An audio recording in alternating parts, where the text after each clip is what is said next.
What made you start that at 9? So when I was 9, I was in the 3rd grade, and I brought home a tiny cabbage seedling. It was like this big. I planted the seedling in my backyard, and it grew to be a 40-pound cabbage, Oh my Woo! gosh. which was Big. astonishing. My brother was 4 years old at the time, and my cabbage was bigger than he was. So, just for like a little bit of context, but I looked at my cabbage and I thought, this is far too much for my family and I to eat. And every night before I sat down to dinner, my dad would always tell us just how fortunate we were and how there were some families who relied on soup kitchens for what might be their only meal of the day. And so that's when I got the idea, and I decided that I wanted to donate my cabbage to families who might not otherwise have a meal.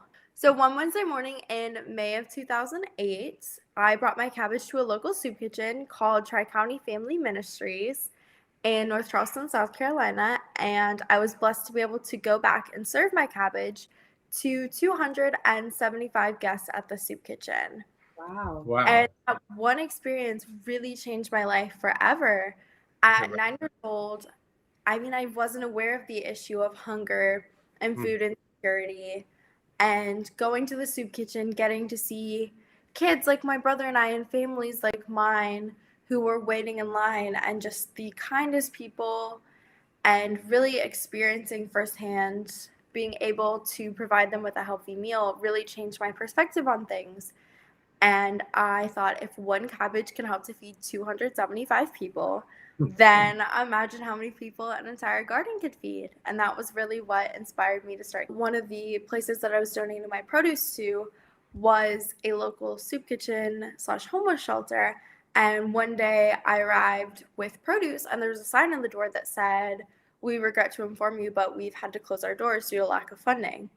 And this was something that was super sudden. Like, I had been there that Monday, and then Wednesday the doors were shut.